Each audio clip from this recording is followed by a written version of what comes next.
Yang kedelapan adalah training. Yang di training apa? Company profile. Ini adalah 7 hal yang minimum Anda train ke karyawan Anda. Nomor 1, training tentang company Anda. Supaya mereka tuh menjelaskan, lu tuh produknya apa sih? Gua nggak ngerti. Nggak tahu gue juga. Produk saya apa? Pusing saya. Banyak banget produk kita. Anda harus training company profile. Yang kedua, Anda harus train visi, misi, dan budaya. Yang ketiga, Anda harus training job description. Yang keempat, training alat kerja. Luar biasa. Ini luar biasa. Teman-teman, Anda tahu nggak? Kalau Anda ngetes alat kerja, contoh ya, case yang real. Kalau di emas, kalau Anda di pabrik emas, oke, workshop emas, tahu nggak? Alat yang paling sering dipakai itu apa? Yang menentukan kualitas emas. Loop, loop, ya, loop. Loop kecil, loop. Paham nggak bahwa ada orang-orang yang kalau pakai loop itu caranya beda-beda. Menggunakan alat yang sama, caranya berbeda, hasilnya beda. Pegang palu, itu kan ada caranya.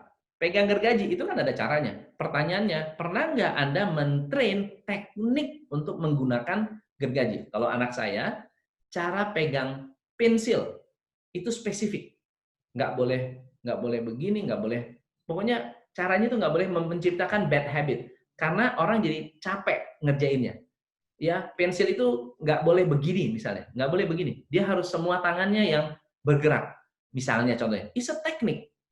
Dan kita pikir pensil is a pencil, tapi ada orang yang pegang pensil begini. Ada yang pegang pensil tuh begini, begini ya, begini. Ada nggak? Ada yang pegang pensil begini, ada yang pegang pensil begini, ada yang pegang pensil tuh begini. Ada orang-orang kayak begitu. Ada yang begini nih pegang pensil. Hah? Capek pegang pensil. Nah, diajarin. Anda pegang pensil, tulisannya begini, nulisnya begini. Ini capek. Oke? Nah, anak-anak itu diajarin teknik memegang pensil. Harus 3 jari yang pegang, harus begini, badan harus tegak. Yang nulis, yang bergerak harus tangannya, bukan ininya. Ini semua is a teknik untuk alat kerja. Loop tadi dites 7 orang. Kita di lapangan nih, 7 orang. Coba pegang loop. Saya bilang, coba pegang loop semuanya. Ada yang pegang loop. Jadi kasusnya adalah tidak semua orang mampu melihat kualitas dengan loop. Ini barang yang sama, dicek satu orang, ini lolos nggak? Nggak lolos. Ini lolos nggak? Yang satu orang bilang, ini lolos. Ini benar nih Pak. Kenapa? Cara pegang loopnya salah, ngelihatnya jadi salah. Ternyata megang loop itu ada tekniknya. Misalnya contohnya, tidak boleh mata ditutup sebelah. Contoh tuh, itu satu tuh. Kalau megang loop, mata harus buka dua-duanya.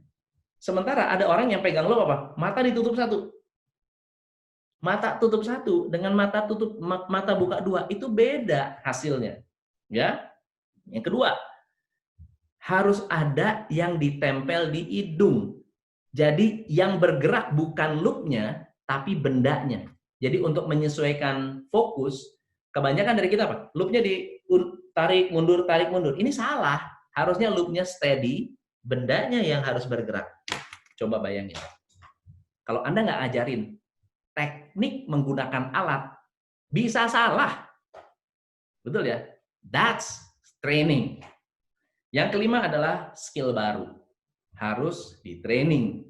Yang keenam, SOP, harus di-training. Yang ketujuh, key performance indicator, cara nulis, cara ngitung itu harus di-training. Oke? Ini yang ke-8. Yang ke-9 adalah review. Review itu bisa jadi agenda meeting, bisa sesuatu yang Anda panggil karyawan, coaching. Kenapa coaching itu efektif? Karena coaching akan membuat orang konsisten di review. Banyak klien saya itu happy dengan coaching karena apa? Coach, kalau saya nggak coaching ya, kita itu nggak ada yang ngejar-ngejar, nggak ada yang nuntut. Nah, kalau nggak ada yang nuntut, kita itu biasanya slowing down semua. Tapi karena setiap, wah, mau coaching nih, bikin PR. Wah, karena bikin PR, meeting. Karena meeting menghasilkan. Gitu.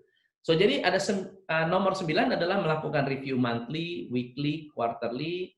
Anda boleh menyiapkan agenda meeting, Anda bisa membuat waktu yang konsisten. Pokoknya setiap Senin, kayak saya, setiap Senin adalah coaches meeting. Nggak bisa diganggu tuh.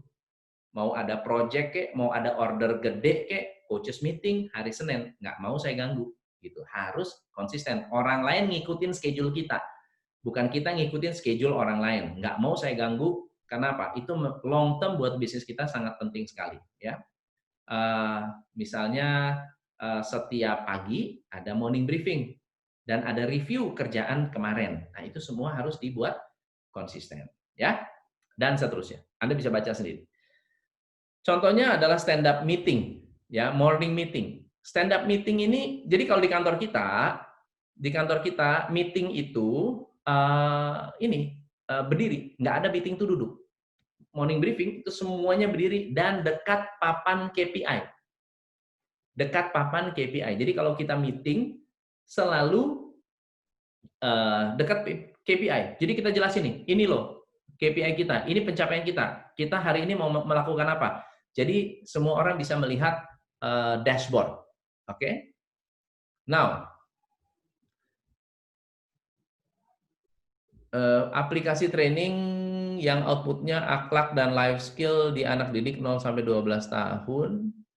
Bingung kan Pak? Apa maksudnya? Aplikasi training yang outputnya akhlak dan life skill. Ini produk Anda ini, Tiza. Anda membuat produk kan? Membuat produk yang di training adalah anak 0 sampai 12 tahun. Kalau nggak tahu KPI-nya ya jangan bikin bisnis itu dong. Ya dong, masa suruh training sesuatu yang kita nggak tahu outputnya. Betul ya? Tiza nanti mungkin Tiza bisa jelasin ya, ini maksud Anda apa? Karena ini kita berbicara untuk karyawan loh, bukan untuk customer loh. Iya, betul. Kan itu produk Anda. Jadi training untuk guru kan, untuk guru harus mendidik muridnya. Produk kita kan didikan itu. Contoh ya, ini adalah produk saya. Saya melatih orang untuk bikin ini. Betul ya? Kalau kita sendiri nggak pernah tahu caranya membuat ini, ya berarti nggak bisa jadi produk. Paham nggak? Jadi kita yang memahami harus merancang dulu semua sistem itu. Ya mulai dari teknik mengajarnya, outputnya, KPI-nya. Nah, KPI-nya harus yang bisa dilakukan. Bukan sesuatu yang tidak bisa dilakukan. Ambil contoh ya. Kalau misalnya ada 10 anak, ya, kita perlu mengerti dari 10 anak ini yang menghasilkan akhlak dan life skill yang bagus itu yang mana? Apakah ya faktornya karena gurunya atau karena background orang tuanya? Karena bisa jadi begini, saya training, ini terjadi di perusahaan kita, oke?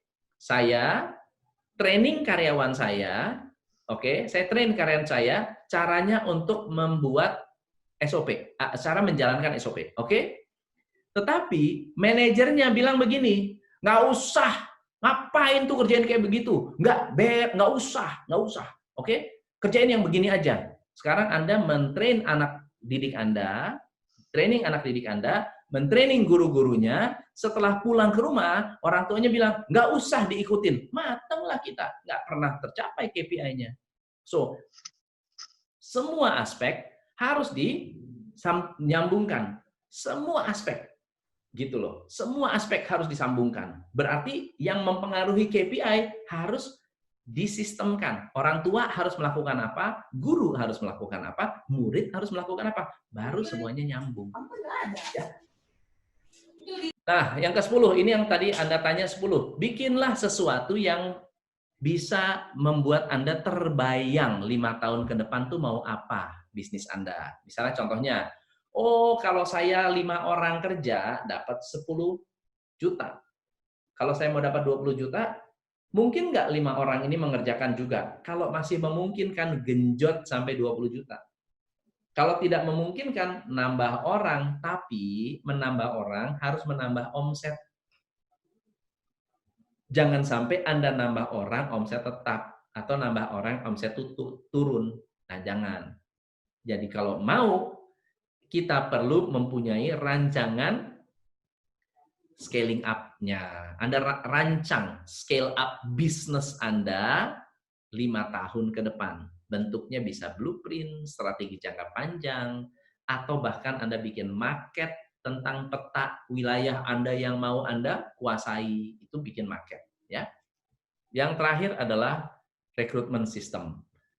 Ada satu workshop kita, workshop from home, yang fokusnya adalah high performing team. High performing team. Itu adalah bagaimana Anda rekrut sampai Anda pengembangan 2 hari juga. Kalau kita tidak mengulang, jadi Anda bisa pesan audionya, pesan videonya, video dan handout-nya. Anda akan dapatin seperti ini. Anda akan ngikutin ya, belajar step by step seperti ini. Good, 11 rekrutmen.